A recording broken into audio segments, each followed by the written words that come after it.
बहुत बहुत स्वागत है आप सभी का। आपके साथ मैं हूं अभिलाष मिश्रा। असम के बाद एक बार फिर सीएम भूपेश बघेल यूपी के चुनावी रण में रणनीति बनाते नजर आ सकते हैं। खुद सीएम बघेल ने पार्टी आलाकमान से यूपी चुनाव में बड़ी भूमिका देने की मांग कर दी है।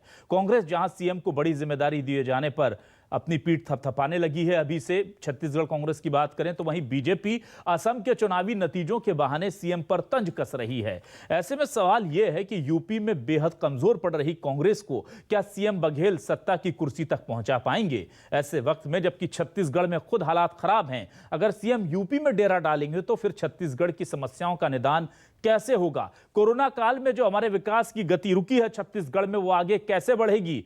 ये तमाम सवाल हैं और इन्हीं पर आज करेंगे हम आपकी बात।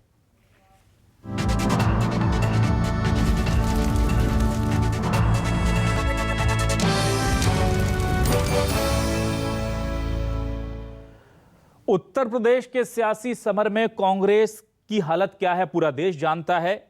कोई नाम लेवा दिखता नहीं वहां पर, लेकिन सीएम भूपेश बघेल के कॉन्फिडेंस को देखिए कि वो प्रियंका गांधी से दिल्ली में आकर मुलाकात करते हैं और हमारे सूत्र बताते हैं कि उन्होंने सीधे कह दिया है कि आप उत्तर प्रदेश की जिम्मेदारी हमें दीजिए, छत्तीसगढ़ की टीम को दीजिए, हम ये जिम्मेदारी निभाने को तैयार हैं।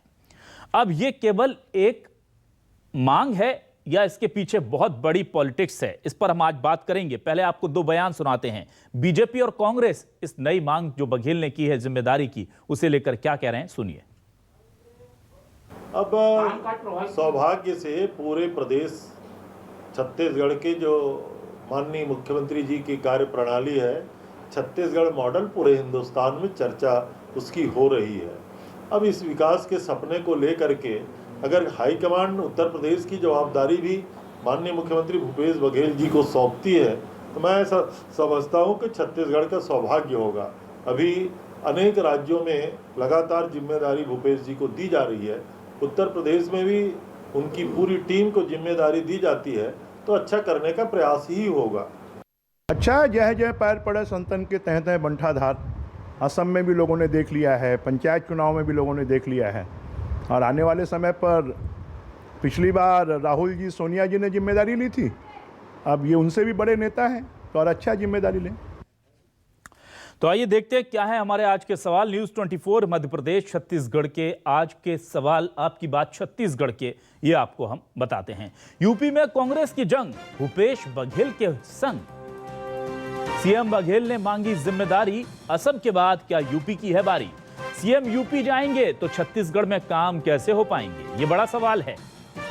यूपी में कांग्रेस लाचार, बघेल कर पाएंगे बेड़ा पार, यह भी बड़ा सवाल है, क्योंकि उत्तर प्रदेश में कांग्रेस की स्थिति कैसी है फिलहाल मुश्किल लग रहा है, लेकिन चुनाव है और वक्त बदलते देर नहीं लगती। सियासत का यही पैमाना होता है कि जनता जिसके साथ जब हो जाए सत्ता उस तक पहुंच जाती है।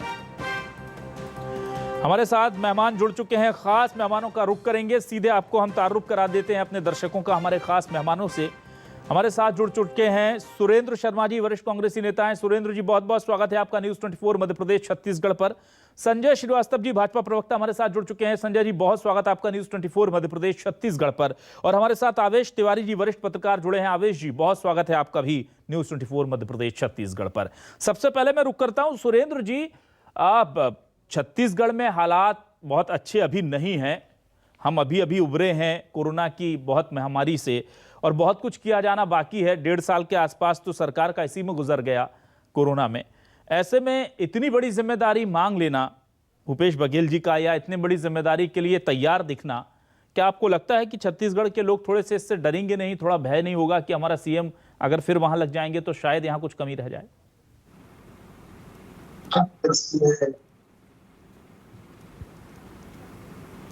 कि छत्तीसगढ़ में जो समस्याएं हैं उन समस्याओं के समाधान के लिए निरंतर सरकार काम कर रही है, और कुछ कार्यकर्ता अगर उत्तर प्रदेश जाते हैं तो इससे छत्तीसगढ़ की व्यवस्था में कोई बहुत बड़ा अंतर आएगा नहीं। अगर उत्तर प्रदेश के में जाकर के एक तो माननीय भूपेश बघेल जी ने जिम्मेदार मांगी है कि नहीं मांगी है ये सुनिश्चित नहीं है, मगर एक कांग्रेस कार्यकर्ता होने के नाते, कांग्रेस के नेता होने के नाते अगर पार्टी उनको कोई जिम्मेदारी सौंपती है तो उसको जिम्मेदारी को वहन करना एक अच्छी बात है, और चुनौती को स्वीकारना तो एक अच्छे नेता की मतलब पहचान होती है। तो हमारे मुख्यमंत्री भूपेश बघेल जी ने उन चुनौतियों को स्वीकार करने का निश्चय किया है, और अगर पार्टी उनको निर्देश देती है कि उत्तर प्रदेश में आप अपना इस हिसाब से चुनाव प्रचार करें या फिर कांग्रेस पार्टी को आगे ले जाने के लिए प्रयत्नशील हों, तो ये छत्तीसगढ़ के लिए भी गौरव की बात है और छत्तीसगढ़ कांग्रेस पार्टी के लिए भी गौरव की बात है। और निश्चित रूप से हम लोग राजनीतिक दल के लोग हैं, और राजनीतिक दल के लोग एक जीत हार का प्रश्न नहीं है, कभी भी जीतते हैं कभी हारते हैं, मगर राजनीतिक प्रचार अभियान चलाना, अपने विचारों को आगे ले जाना, अपने पार्टी की नीतियों को आगे ले जाना, या पार्टी द्वारा निर्धारित घोषणा पत्र को जनता के बीच में रखना, ये सब हम लोगों की जिम्मेदारी है। और उस जिम्मेदारी को माननीय भूपेश बघेल जी के नेतृत्व में छत्तीसगढ़ सरकार, छत्तीसगढ़ कांग्रेस पार्टी बहुत अच्छे से उत्तर प्रदेश में कर पाएगी, इसमें मुझको संदेह नहीं है। और इसमें कोई बहुत, जहां तक छत्तीसगढ़ का प्रश्न है, छत्तीसगढ़ की समस्याओं का समाधान निरंतर हो रहा है। कोरोना में लगभग अभी फिलहाल नियंत्रण की स्थिति है, और विकास के कार्य भी आपने निरंतर देखा कि कोरोना काल के बाद लगातार कई योजनाओं को उन्होंने भूमि पूजन किया है, उसका लोकार्पण किया है। इसके अलावा तो सभी विभागों की लगातार समीक्षा हो रही है, और समीक्षा हो करके छत्तीसगढ़ सरकार के द्वारा लागू योजनाओं को चुस्ती से और निरंतरता के साथ उसको क्रियान्वित किए जाने की दिशा में लगातार बैठकें हो रही हैं।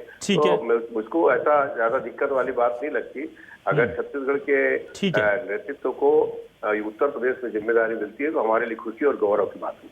ठीक है संजय जी, आप लोग बार बार कहते हैं कि असम चले गए थे, इसके कारण दिक्कतें हो गई थी, कोरोना काल में लेट सरकार ने तैयारी शुरू की, अब कोरोना खत्म होकर वो यूपी जाने वाले हैं सर, अब क्या कहेंगे आप?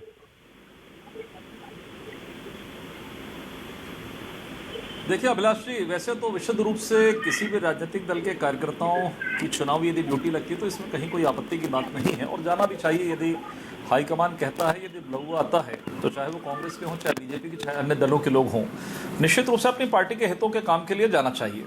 लेकिन देखिए परिस्थितियां किस तरीके से बदलती हैं।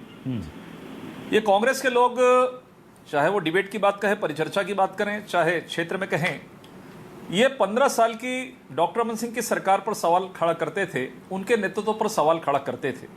लेकिन अब भूपेश बघेल की सरकार एक सरकार के रूप में 2.5 वर्ष में, और एक नेता और मुख्यमंत्री के तौर पर भूपेश बघेल जी कितने कमजोर हो गए हैं कि 2.5 वर्ष पहले जितने चुनाव हुए, जब इनको हाईकमान कोई न्योता देता था चुनाव के लिए, तो यही कांग्रेसी कहते थे कि सबसे लोकप्रिय नेता के रूप में यह है, उनका बुलावा आया है, डॉक्टर रमन सिंह को नहीं बुलाया जा रहा है। ये शब्द मेरे कान में हमेशा गूंजते रहे हैं।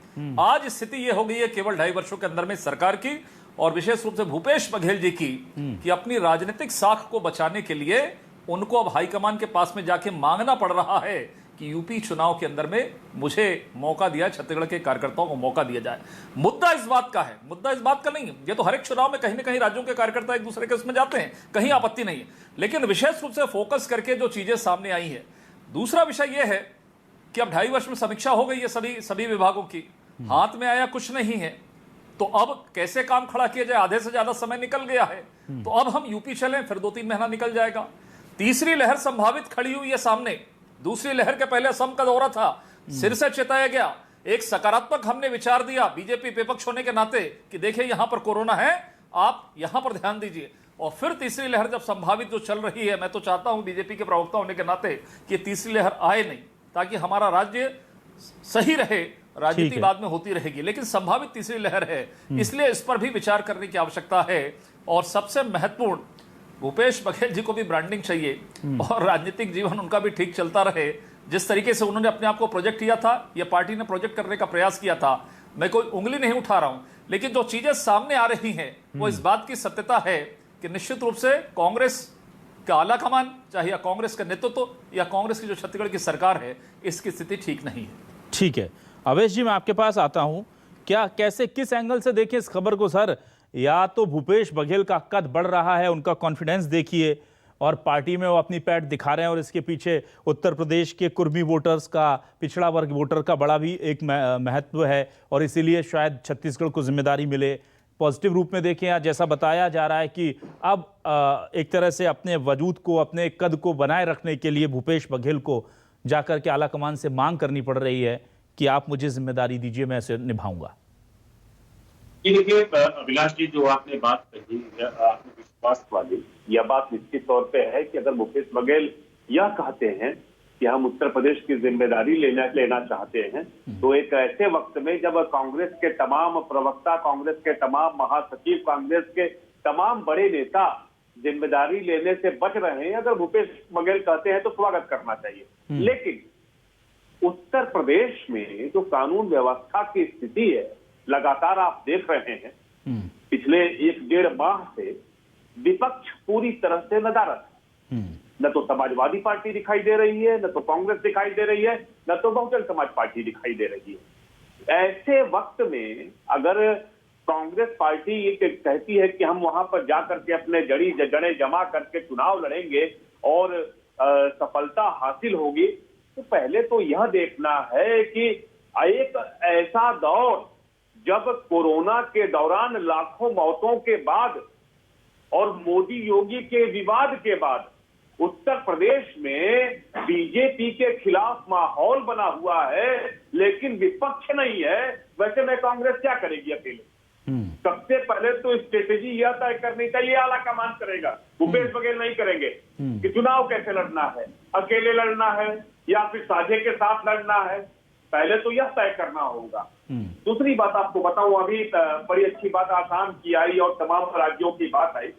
देखिए, थोड़ी बहुत सीटें आसाम की बढ़ी हैं, लेकिन एक बात यह सच है कि आने वाले वक्त में जो उत्तर प्रदेश का चुनाव है वो बंगाल के चुनाव या आसाम के चुनाव की तरह नहीं है। और यह कहना कि कुर्मी वोटों को वो इकट्ठा कर लेंगे, पहली बात ये दिमाग में रख लीजिए कि उत्तर प्रदेश में इस बार भी जाति के आधार पर वोट नहीं पड़ने वाला, धर्म के आधार पर ध्रुवीकरण हो सकता है। यह विपक्ष की सफलता होगी कि वह महंगाई के मुद्दे पर, कोविड के दूसरी लहर में जो मौतें हुई उसके मुद्दे पर, ऑक्सीजन की कमी के मुद्दे पर, बेरोजगारी के मुद्दे पर बीजेपी को सामने ला खड़ा कर पाए।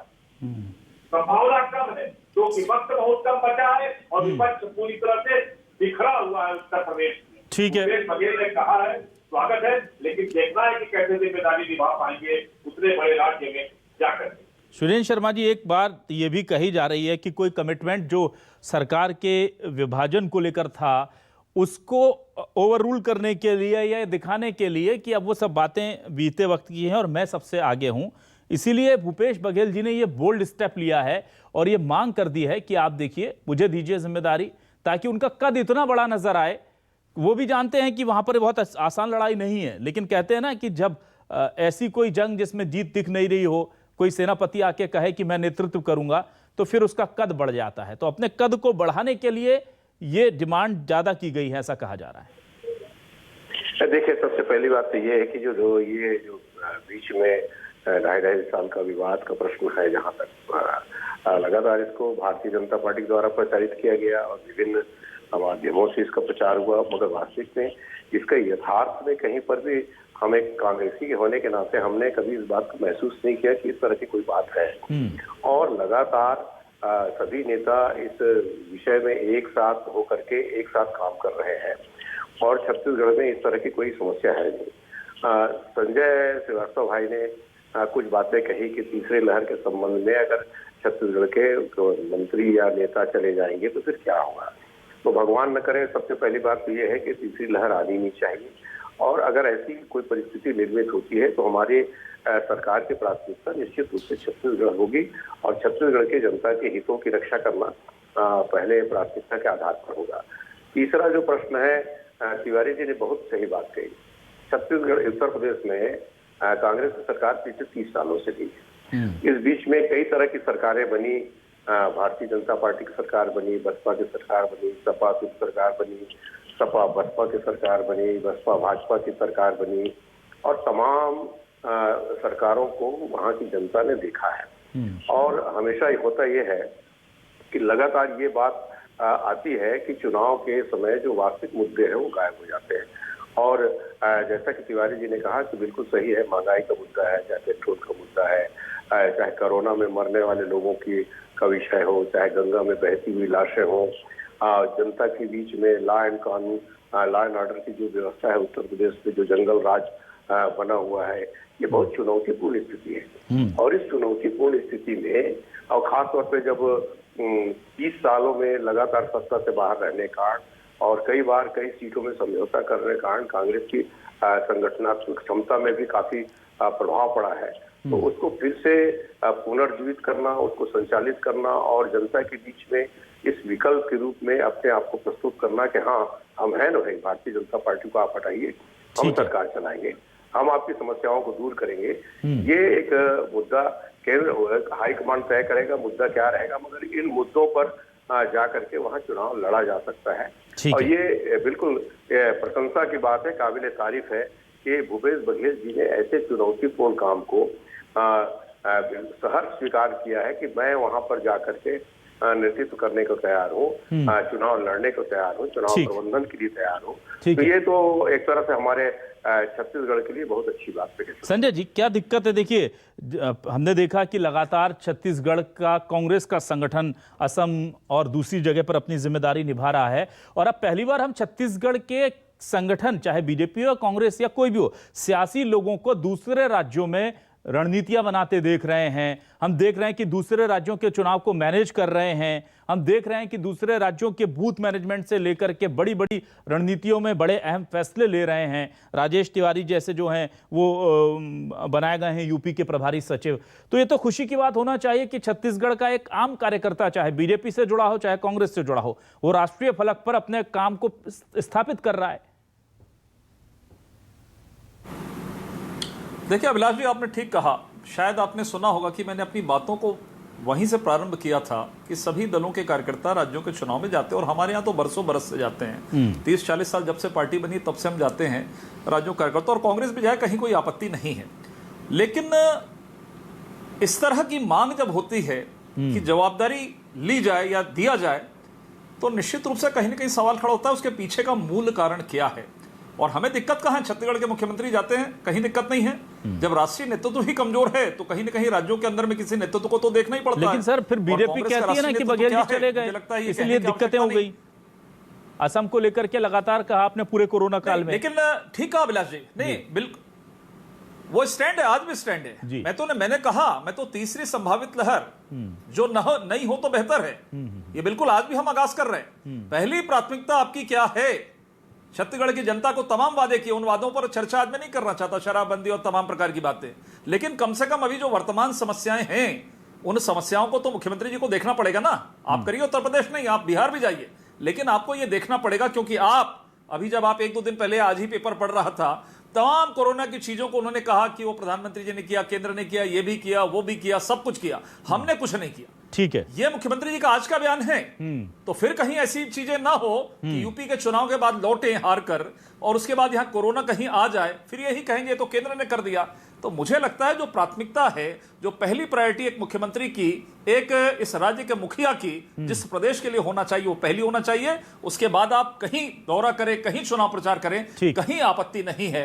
राष्ट्रीय नेतृत्व तो कमजोर है, निश्चित रूप से उनको आवश्यकता होगी कि यूपी के चुनाव में कोई मुख्यमंत्री काम करे। और सुरेंद्र शर्मा जी ने एक प्रबंधन शब्द जोड़ा, जिसको मैं नहीं कह रहा था। प्रबंधन भी बहुत जरूरी है। अब प्रबंधन तो आप समझ रहे हैं कि प्रबंधन की भी आवश्यकता है, तो भूपेश बघेल जी हो सकता है जाए वहां पर। कुछ अच्छे होटल भी खुल गए हैं संजय जी यहाँ पर, जहाँ पर लोग आ जाते हैं मेहमान, कुछ ये भी चीजें हो जाती हैं चुनाव के आते आते। निश्चित रूप से उसको हमने देखा।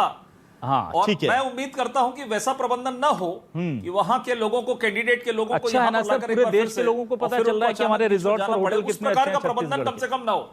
ठीक है, वह आवेश जी मैं आपके पास आता हूं। आवेश जी का प्रबंधन न हो तो ये ठीक है सर, आवेश जी मैं आपके पास आता हूं। मैं ये जानना चाह रहा था सर, क्या भूपेश बघेल का कद क्या वाकई में कांग्रेस में बहुत ज्यादा बढ़ गया है? 1-2 चीजें मैं अपने दर्शकों को बता दूं कि दिल्ली में आते हैं भूपेश बघेल जी, और पीएल पूनिया जी जो कि प्रभारी हैं छत्तीसगढ़ कांग्रेस के, वो मौजूद है दिल्ली में, लेकिन वो महासचिव प्रियंका गांधी के साथ अकेले में लंबी 1-to-1 करते हैं, उसमें वो नहीं मौजूद हैं। इसका मतलब है कि पार्टी को के आला कमान को इतना भरोसा है कि हम चुनावों को लेकर के डायरेक्ट उनसे बात कर रहे हैं। उसके बाद वो अपनी बात रखते हैं, और हम देखते हैं कि जिस तरह से कद लगातार भूपेश बघेल जी का बढ़ रहा है, उनकी आक्रामकता, उनका आत्मविश्वास, क्या ये पार्टी आला कमान को पसंद आ रहा है? और आने वाले दिनों में भूपेश बघेल जी जो हैं, अभी भी हालांकि राष्ट्रीय स्तर पर उनकी अपनी पहचान है, लेकिन एक हाई लेवल हम देखें तो बहुत बड़ी जिम्मेदारियों के साथ नजर आने वाले हैं कांग्रेस। देखिए अभिलाष जी, एक चीज हमेशा ध्यान देने की जरूरत है। भूपेश बघेल की बात करते हैं तो केवल भूपेश बघेल की बात करते हैं, टीम भूपेश बघेल की बात करते हैं। और मैंने टीम भूपेश बघेल को बहुत नजदीक से देखा है। जैसे टीम नरेंद्र मोदी है तो केवल नरेंद्र मोदी नहीं है, उनकी एक टीम। तो भूपेश बघेल की जो टीम है, जो उसमें स्ट्रेटेजी तय करने वाले लोग हैं, तमाम आपने देखा होगा 2018 के विधानसभा चुनाव में मैं बतौर जर्नलिस्ट जब देख रहा था कि पहले देश के बाद अचानक माहौल जो है पूरी तरह से कांग्रेस के पक्ष में हो गया। वह कमाल अकेले भूपेश बघेल ने नहीं किया, उनकी टीम ने किया था, टीम भूपेश बघेल ने किया था। तमाम चेहरे उसमें है जो नजर नहीं आते, तमाम चेहरे ऐसे हैं जो डिबेट का हिस्सा नहीं बनते, जिनके नाम पर हम चर्चा नहीं करते। जब भूपेश बघेल कहते हैं कि उत्तर प्रदेश में जाकर के हम चुनाव लड़ना चाहते हैं कि कांग्रेस को जिताए उत्तर प्रदेश में, तो वो बात केवल अपनी नहीं कर रहे, वो अपनी पूरे टीम की कर रहे हैं और वो टीम काम करना शुरू भी कर दी है।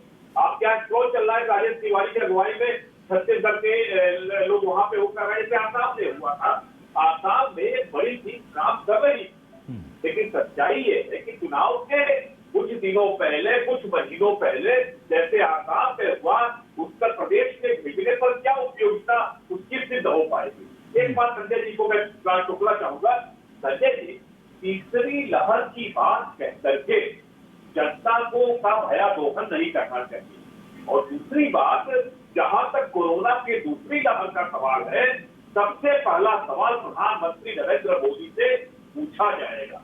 ये चुनाव किसी भी राज्य का हो, नरेंद्र मोदी जी से पूछा जाएगा कि देश में ऑक्सीजन को लेकर जो त्राहिमाम मचा, छत्तीसगढ़ में जो त्राहिमाम मचा, जो लाखों मौतें हुई, उसके लिए पहला जिम्मेवार कौन है। यह बात जब कभी भी हम दूसरी लहर तीसरी लहर की बात करें, यह जेहन में रखना होगा। और आप लोगों से विनम्र निवेदन है, तीसरी लहर की बात ये तो अपने आप से बेहद डरावना है। अभी तक के जो ट्रेंड दिखाई दे रहे हैं, सब पता चल रहा है कि देश में कोविड के आंकड़े घट रहे हैं। मीडिया को भी मैं कहता हूं कि मीडिया भी भयावह न करे, खासतौर से भाजपा के नेता से इस बात का विनम्र निवेदन है कि तीसरी लहर। ठीक है सर, ठीक है, आता हूं मैं। सुरेंद्र जी, बहुत 20 सेकंड में आपका रिएक्शन चाहूंगा, 20 सेकंड संजय जी के लिए होंगे बस। सुरेंद्र जी, आपको क्या लगता है, अगर टीम भूपेश बघेल को मौका मिलता है उत्तर प्रदेश चुनाव में तो वो पूरी ताकत से लड़ेगी, ये तो तय है, और अगर पूरी ताकत वहां झोंक दी जाएगी सर, तो फिर छत्तीसगढ़ के विकास का क्या होगा? हमें उस पावर की, उस पावर हाउस की जरूरत है छत्तीसगढ़ में, लेकिन अगर ताकत, नेतृत्व वहां होगा, अनुभव वहां होगा, तो यहां कैसे काम चलेगा? Sir 20 second. अगर ऐसी परिस्थिति निर्मित हुई तो सरकार यहाँ काम करेगी, संगठन वहाँ काम करेगा। मैं स्वयं अभी उत्तर प्रदेश में 10-11 दिन रह के आया हूँ और वहाँ हमने प्रशिक्षण का कार्यक्रम शुरू कर दिया है। वहाँ जिला लेवल से ब्लॉक लेवल तक संगठन का निर्माण हो चुका है। न्याय पंचायत में हमारी जाने की तैयारी है और निश्चित रूप से दोनों प्रक्रियाएं साथ चलेगी। सरकार की अपनी जिम्मेदारी है, संगठन की अपनी जिम्मेदारी है। संगठन भी माननीय भूपेश बघेल जी के नेतृत्व में उत्तर प्रदेश में चुनौती देने की जरूर कोशिश करेगी और ये हमारा फर्ज भी बनता है। आज देश को इस बात की जरूरत है कि पूरे देश में कांग्रेस पार्टी खड़ी हो, क्योंकि अगर मान लीजिए भारतीय जनता पार्टी आज सरकार में है तो उसको एक सशक्त, जैसा तिवारी जी ने कहा, एक सशक्त चुनौती मिलनी चाहिए, उसके सामने प्रश्न खड़े किए जाने चाहिए और अगर प्रश्न खड़े नहीं किए जाएंगे तो लोकतंत्र के लिए बहुत अच्छी बात नहीं होगी। ठीक है संजय जी, 20 सेकंड सर, आपको क्या लगता है, क्या अगर ऐसा होता है तो छत्तीसगढ़ के साथ फिर अन्याय होगा? देखिए, निश्चित रूप से जो प्रश्न उन्होंने खड़ा करने की बात हुई, तो मुझे लगता है उत्तर प्रदेश में आप प्रश्न खड़ा करें, हम उसका स्वागत करते हैं, लेकिन छत्तीसगढ़ में जब प्रश्न खड़ा होता है तो उसका भी स्वागत करना चाहिए। सुरेंद्र जी, पहली बात। दूसरा, जो आवेश जी कह रहे थे, आवेश जी, मेरा आग्रह है, हम डरा नहीं रहे, हम तो सचेत कर रहे हैं। तीसरी लहर जो चर्चा चल रही है, हम डरा नहीं रहे, हम सचेत कर रहे हैं। बाद में ऐसा ना हो कि हाथ में कुछ नहीं रहे और हम एक दूसरे पर आरोप प्रत्यारोप करें। कोरोना से बचने के लिए जितनी केंद्र की जिम्मेदारी है, उतनी ही जिम्मेदारी भूपेश बघेल जी की सरकार की भी है। कोई हाथ पल्ला झाड़कर, केवल चिट्ठी लिखकर वो बच नहीं सकता, ये बात 100% सत्य है। ठीक है सर, वक्त कम है। सुरेंद्र शर्मा जी, मैं आपको शुक्रिया अदा करूंगा, साथ ही संजय श्रीवास्तव जी, आवेश तिवारी जी, आपका भी शुक्रिया। लेकिन आज की बात से केवल इतनी बात समझ में आई है कि केंद्र में या दूसरी जगह पर जो जिम्मेदारी सीएम को मिले, कांग्रेस को मिले, बीजेपी के किसी नेता को मिले, उसे निभाइए, लेकिन पहले छत्तीसगढ़ महतारी का कर्ज चुकाइए, फिर जहां जाना है, जितना अपना कद बढ़ाना है वो कीजिए। छत्तीसगढ़ की जनता अगर कराह रही है तो पहला हाथ जो उठता है वो उस पर मरहम लगाने के लिए होना चाहिए, फिर बाकी चीज़ों को संवारने के लिए, दूसरों की मदद के लिए बहुत वक्त पड़ा है। और हमारे यहाँ कहा भी जाता है कि पार्टी सबसे अगर बड़ी है तो उससे भी बड़ी अपनी माटी होती है। पार्टी या माटी, अब चुने जो भी जिसे जिम्मेदारी मिल रही है दोनों जगह के काम की। बहुत बहुत शुक्रिया तमाम मेहमानों का, तमाम दर्शकों का। आज खास डिबेट में बस इतना ही। न्यूज़ 24 मध्य प्रदेश छत्तीसगढ़ पर खबरें लगातार जारी हैं।